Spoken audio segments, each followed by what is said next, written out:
ఈ speaker short ఉంటే మనం ఏమీ చేయలేము. ఎంత కాస్ట్లీ యాంప్లిఫైర్ సరే కాలిపోతుంది. హాయ్ ఫ్రెండ్స్, అందరూ ఎలా ఉన్నారు? ఫ్రెండ్స్ ఈ అయితే మన దగ్గర కేసీస్ బ్రాండింగ్ నుంచి 2 యాంప్లిఫైర్స్ అని ఉన్నాయన్నమాట. ఒకటి వచ్చేసి ఎస్టీకే యాంప్లిఫైర్, ఇంకోటి వచ్చేసి 5 ట్రాన్సిస్టర్ యాంప్లిఫైర్ అనమాట. మనం ఈ వీడియోలో రెండింటికి కంపారిజన్ చేసి చూద్దాం, ఏది బెటర్గా పర్ఫామ్ చేస్తుంది, ఏది మంచిగా మనకి బేస్ అవుట్పుట్ అందిస్తుంది అని.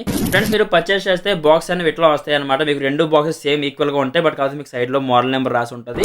ఇది మనకి 5 ట్రాన్సిస్టర్ వచ్చేసి 4000 మోడల్ అనమాట. ఇది వచ్చేసి మనకి ఎస్టీకే 4141 మోడల్. మనం ఫస్ట్ ఎస్టీకే మోడల్ చూద్దాం ఎట్లా ఉంది అని. మరి ఎస్టీకే యాంప్లిఫైర్ చూసుకుంటే మనకి యాంప్లిఫైర్తో పాటు ఒక రిమోట్ అనేది ప్రొవైడ్ చేయడం జరుగుతుంది. చూసుకోవచ్చు, ఇది మీకు రిమోట్ అండ్ యాంప్లిఫైర్ అయితే. నెక్స్ట్ మనం 5 ట్రాన్సిస్టర్ యాంప్లిఫైర్ గురించి చూసుకుంటే అది కూడా మనకి సేమ్ యాంప్లిఫైర్తో పాటు రిమోట్ అనేది ప్రొవైడ్ చేయడం జరిగింది. సేమ్ మనకి రిమోట్ అనేది ఎక్కడ చేంజ్ ఉండదు. సేమ్ మనకి బాక్స్ యాక్సెసరీస్ అయితే రిమోట్ అండ్ యాంప్లిఫైర్ మనకి రెండు ప్రొవైడ్ చేయడం జరుగుతుంది అనమాట.